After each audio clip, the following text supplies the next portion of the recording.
a gente faz no fecho. Então é muito legal que vocês coloquem, porque a gente fala mais aquilo que o pessoal, dentro daquilo que eu me preparei, aquilo que o pessoal está mais querendo ouvir. Né? A espiritualidade, ela nos inspira na preparação, mas também ela inspira as pessoas que vão ouvir. E nem todo mundo, como tem o livre-arbítrio, vem ou não vem. Nós somos convidados, né? Há muitos chamados e poucos escolhidos. Porque a gente que se escolhe, esse é um detalhe legal da passagem, né? Mas a gente não percebe. O chamado é para todos. Mas por que a gente só escolhe? Não, a escolha é individual. Daquela chave, quando Jesus está batendo na porta, mas a fechadura tem a chave do lado de dentro, é só a gente que pode abrir a porta do coração. Então, antes de te responder essa pergunta, para trabalhar um pouco esse assunto do jeito que a senhora colocou, como é que é o seu nome mesmo? Sônia. Eu só queria lembrar uma frase do médium Divaldo Pereira Franco, também sobre sucesso e fracasso. E ele só para separar, já que eu estou colocando sucesso como felicidade na nossa vida, a ideia, o Divaldo ele vai dizer numa das palestras dele que a gente não deve confundir fracasso com insucesso. Fracasso é quando a pessoa perdeu a alegria de viver, o ânimo de lutar, quando ela desistiu da vida. Isso ela fracassou. Insucesso é uma experiência que não deu certo. Como nós não somos seres perfeitos, é natural que muitas escolhas que a gente faça não resultem naquilo que nós tínhamos esperança de ser, daquela expectativa que nós tínhamos no início. Então é muito natural que algumas ações da nossa vida, algumas expectativas, eu vou para uma outra cidade, eu vou mudar de emprego, eu escolho um curso para fazer, né? E o resultado não seja aquilo que no primeiro momento eu esperava. Eu mudo de emprego, eu às vezes saio do meu emprego, abro um negócio próprio, e aí as coisas não funcionam daquele jeito. Mas será que realmente eu não aproveitei? Então, insucesso é igual o Thomas Edison na invenção da lâmpada, né? Chegou um momento que ele tentou tantas vezes fazer aquilo que os seus auxiliares falaram, não sei por que você continua, nós fracassamos. Aí ele fala, não, nós tivemos insucesso. Dali a pouco ele tira o ar da lâmpada, porque não tinha feito vácuo ainda, e a parte incandescente ilumina-se. E aí ele se dá conta de um detalhe que faltou. Então cada vez que ele tentava, ele estava mais perto da resposta, porque ele tentava de um jeito diferente. E todos os anteriores ele sabia que não dava certo, então ele estava excluindo, eliminando possibilidades, cada vez mais próximos da resposta. Nós, de modo geral, quando temos um insucesso, perdemos a alegria de viver. Achamos que a vida perdeu sentido. Então, essas são as leis, eu vou destacar cada uma delas, e aí, leis como o Deepak Chopra coloca, porque aqui não importa o nome, tá, gente? Eu quero que vocês entendam, porque isso aqui é uma ideia geral, a gente vai amarrar dentro da doutrina, o nome não importa, é só para trazer as ideias principais. A primeira lei que ele coloca é da potencialidade pura. Não me preocupa muito com o nome, não, vamos preocupar mais com a ideia que está por trás disso. Ele diz o seguinte: nós temos que aprender a ter consciência de si mesmo. Olha que coisa importante. O homem, muitas vezes, não se dá conta do que ele está fazendo aqui. Emmanuel, numa mensagem lindíssima no livro Palavras de Vida Eterna, psicografia do Chico Xavier, ele vai dizer o seguinte: muitas pessoas confundem viver com existir. E que existir, todos nós existimos. A cadeira existe, ela está aqui no caso. Essa casa existe. Mas viver é algo diferente de existir, é algo a mais. Viver é se dar conta que eu tenho responsabilidade, que eu tenho livre-arbítrio, que eu tenho que tomar decisões, que eu não sou um ser simplesmente uma matéria que está se movimentando, mas eu sou algo mais. Então Emmanuel chama atenção que muitas pessoas passam pela vida existindo como se fosse uma mesa. Não param para pensar, não param para meditar, não faz uma reflexão, não se questionam se está seguindo o caminho correto, se as suas escolhas são adequadas. Por que eu faço isso? Por que eu fiquei briguei com fulano? Por que eu falei mal de ciclano? Por que eu agi assim durante o dia? Não faz. Levanta do mesmo jeito que dormiu. Com as mesmas preocupações, com as mesmas inimizades, com as mesmas brigas. Então, se eu briguei com fulano, eu já levou preparado para brigar de novo, porque eu passei a noite, nem sonho, de ser pesadelo, pensando o que eu tinha que fazer para agredi-lo, ou para retrucar aquela ofensa que eu recebi. Pois não. Seria a origem de tudo, então, o primeiro questionamento que ele faz se ele é só um ser material ou se ele é também um ser espiritual. Exatamente. É a primeira pergunta de todas. A né? primeira pergunta. Eu quero acordar, agora eu tenho que acordar com algo mais. Né? Repare que apesar de ser um livro de uma pessoa que não é espírita, mas é espiritualista, ele está trazendo uma verdade que não nos oferece. Mesmo que eu erre, eu posso levantar pensando que... Exatamente. O que é o erro? A gente tem que separar também o erro da maldade. Né? O erro é uma experiência também que não deu certo. Ele se torna um problema quando você, a partir do momento que você vai escolhendo aquele caminho, você já tem uma experiência interior e você despertou sua consciência para que aquilo não é muito legal, você começa a agir daquela forma. Então você começa a sentir prazer nos erros. Então eu falo mal da pessoa, do vizinho. Adoro comentar da vida dos outros. Né? Aí eu falo, não, escutei no núcleo, eu li o Evangelho, eu não ia fazer isso. Mas por que eu faço? Porque eu gosto. No fundo, eu sinto prazer naquilo. Tinha uma prima minha que falava que toda vez que você faz uma prova, você não lembra, não vai ficar para a vida as questões que você acertaram. Você vai lembrar justamente das questões que você errou. Elas que vão realmente chama ensinar, exatamente. E você vai aprender muito mais com elas. Nós temos ainda muita dificuldade de aprender com o amor. Né? Aprender com a experiência dos outros. Seria muito bom, né? Não olhar no sentido de crítica, mas observar as escolhas e os resultados para não fazer igual. De modo geral, a gente tem aquela coisa de ter que vivenciar aquela experiência, sentir na pele, cortar na pele, para perceber que não. Então, lá nos primórdios da evolução humana, quando o ser ainda estava aprendendo a viver em sociedade, ele caçava, ele matava, mas ainda era uma coisa instintiva, não tinha karma ali, não tinha nada a pagar. É igual um animal. O animal, quando está sofrendo, não está pagando nada de vida anterior. Porque ele ainda é irracional, ele não escolheu, ele não tomou uma decisão. Ele agiu de forma instintiva. Se você pensou, o leão vai ter que vir zebra porque ele matou a zebra na outra encarnação, ele agiu conforme o seu instinto.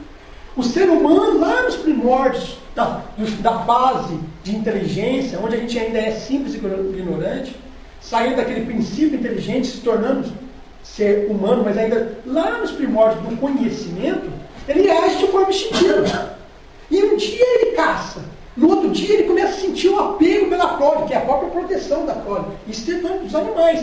E a gente vai sentir de repente uma proteção. Aí eu invado a aldeia do outro e mato aquela família. E não me sinto nada, mas alguém vem e faz isso na minha.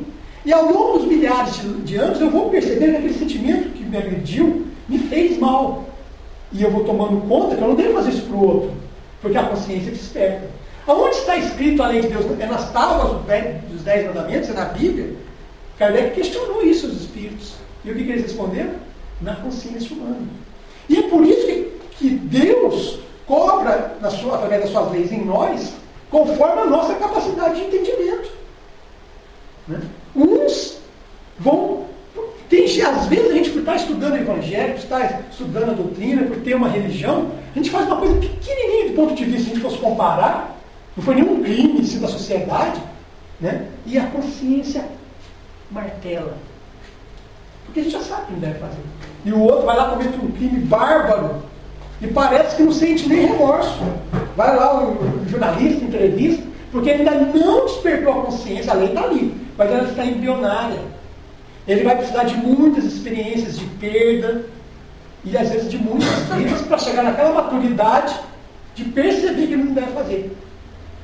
Tem uma historinha, eu falo muito, então eu tenho que me controlar, porque senão eu fujo assim. Mas tem uma historinha que diz assim, um autor, ele falou assim, que estava uma experiência que ele teve, ele estava numa estrada nos Estados Unidos, e era uma estrada longa, muito mais deserta, poucas cidades, indo para o oeste, para o Pacífico, e ele parou num posto para abastecer.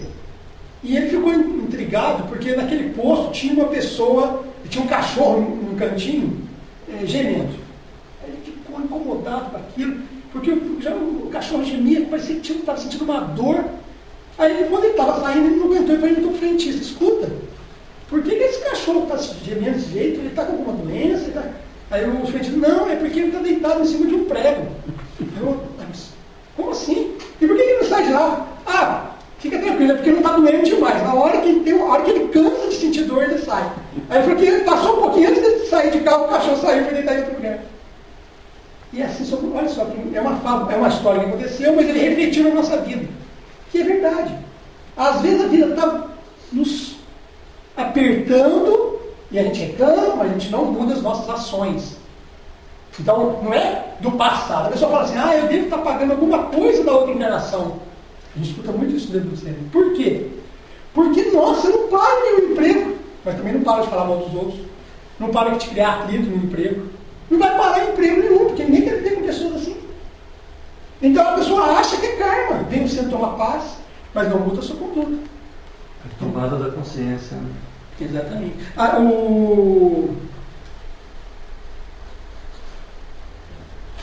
não muda a sua conduta e fica nesse sentido de reclamar de tudo, né? Achar que o mundo é contra ela, que há um sentimento de injustiça, que não coaduna com a doutrina espírita. Porque a doutrina espírita, até de certa forma, ela é fatalista, desculpa a expressão. Aquilo que eu planto, eu colho. Não tem como plantar batata e colher repolho. O que eu posso fazer é mudar as minhas ações hoje, no sentido de melhorar a plantação futura. E Deus é amor. A gente se esquece muito disso. Deus é amor. Então eu posso minimizar o impacto das ações da vida, das minhas ações passadas, que não tem mais como mudar, porque foram plantadas, nos acontecimentos diários. Antecipando um pouco o que eu vou falar mais à frente, do Jerônimo Mendonça. Eu não sei se o pessoal conhece a história de Jerônimo Mendonça, mas vale a pena. Estou vendo os livros, eu quero até comprar pedir um livro chamado Gigante Deitado. Jerônimo Mendonça foi um jovem atlético, forte, bonito, e que até os 18 para 19 anos tinha uma vida normal, não tinha nenhum problema, mas a partir dos 19 anos começou a sentir algumas dorezinhas reumáticas e uma dificuldade muito de movimentar. Ele jogava bola, ele queria ser jogador de futebol, aquela coisa toda, mas ele começou a sentir umas dificuldades, principalmente nas mãos, no caminhar também, e aos poucos ele começou a ter que andar de bengala. A doença foi aumentando, foi piorando, ele foi tendo dificuldade para caminhar, depois ele começou a andar de muleta, depois ele foi para a cadeira de rodas, e no final da vida dele, ele estava numa cama. Ele ficou totalmente paralisado. Uma doença degenerativa. E a vida de Jerônimo olha, valeria um estudo sobre Jerônimo, porque eu me emociono de lembrar da história de Jerônimo. Porque, se eu deixar, eu vou começar a contar a vida de Jerônimo, e aí eu esqueço as leis, e um dia eu volto para falar das leis. Porque a vida dele é inspiradora. Né? Jerônimo, ele começou a lutar com aquilo, ele era espírita, tinha se tornado espírita com 15 anos. E era interessante, ele recebeu uma mensagem muito curiosa. Ele gostava de fazer aquele negócio do Tarzan, assim, quando estava tomando banho e tal. E um dia ele foi numa reunião espírita, e por inspiração da médium, a médium recebeu uma mensagem. E aí ele falou assim, ele escutou assim, olha, tem um Tarzan, veja aí, ninguém sabia que ele tinha essa coisa do Tarzan. Tem um Tarzan aqui. E essa mensagem vai para o Tarzan presente. Olha só a espiritualidade trabalhando. Que ele está preparado, se prepare para entrar na selva do sofrimento. Mas que ele se agarre no cipó verde da esperança para ele triunfar. Para ele ter um impacto com aquilo. E antes dele começar com esse reumatismo, esse problema dele. E é impressionante, porque a cama dele era inclinada. E ele passou. Eu tenho até um vídeo aqui, depois, se vocês tiverem um tempinho no final, eu mostro. Uma das últimas palestras é preto e branco, que a gente consegue resgatar dele, mas se vocês colocarem no YouTube, na internet, vocês conseguem ver Jerônimo Mendonça. E ele pegou e foi ficando com aquele problema. A cama não podia ser inclinada porque ele tinha problema cardíaco, ele tinha problema de respiração. Ela não podia ser muito para cima, ele não podia ficar sentado, ele sentia dores atrás, muita dor, não podia encostar nele. Tanto é que quando os amigos foram colocar ele na cama, né, eles tiveram que chegar, sabe aquela coisa assim, chegar disfarçadamente, porque você estava tendo que pegar nele, né, porque ele não podia encostar nele, sentia dor. Ficava um ventilador em torno dele, porque tinha um calor insuportável. Mas é uma pessoa que